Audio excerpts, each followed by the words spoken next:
ஐயா அனைவருக்கும் வணக்கம். நேற்று மதியம் நமக்கு காளான் பிரியாணி, தயிர் பச்சடி, ஜிலேபி எல்லாம் கொண்டு வந்து தம்பிங்க கொடுத்தாங்க இல்லைங்களா. அவங்க வந்து நமது அனிதா பேட்டரி கடை அப்படின்னு நாங்கள் போட்டிருக்கு இல்லைங்களா, அவங்க கடையில் வந்து ஒர்க் பண்ணுற பசங்க. அந்த கோகுலகிருஷ்ணன் தம்பிக்கு வந்து பிறந்த நாள். அவங்க வந்து நேற்று அந்த வாழ்த்து நம்ம போட முடியல, வெளியே போயிட்டு இருந்தாலும், அதனால் இப்போ வாழ்த்துறோம்.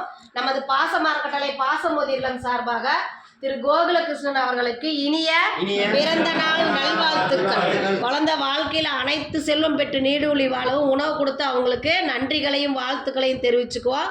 இந்த நேரத்தில் தம்பி கோகுலகிருஷ்ணனுக்கு நாம் ஒரு கோரிக்கை வைக்கிறோம். என்னன்னு கேட்டிங்கன்னா, நமது பாசமார்க்கட்டளை பாச முதியோர் இல்லம் வந்து 2 வருஷமாக நடத்திட்டு வர்றோம். இப்போ அது வாடகை கடத்தில் இயக்கிட்டு இருக்கோம். சொந்த கடத்துக்கு உண்டான முயற்சி போயிட்டுருக்கு. அதுக்கு தங்களால் முடிஞ்ச உதவி செஞ்சு தருமாறு இந்த நேரத்தில் நம்ம அவங்ககிட்ட கேட்டுக்கிறோம். அவங்க மட்டும் இல்லாத உறவினர்கள், நண்பர்கள், அவங்க ஒர்க் பண்ணுற இடத்துல வர்ற வாடிக்கையாளர்களெல்லாம் இந்த முதியோரத்தை பற்றி எடுத்து சொல்லி நமக்கு கூடிய சீக்கிரம் சொந்த கட்டடம் அமையறதுக்கு அவங்க உதவி செய்யுமாறு நம்ம பெரியோர்கள் சார்பாக கேட்டுக்கிறோம். உணவு கொடுத்தா திரு கோகுலகிருஷ்ணன் அவர்களுக்கு நன்றிகளையும் வாழ்த்துக்களையும் தெரிவிச்சுக்குவோம். வாழ்க வளத்துடன்.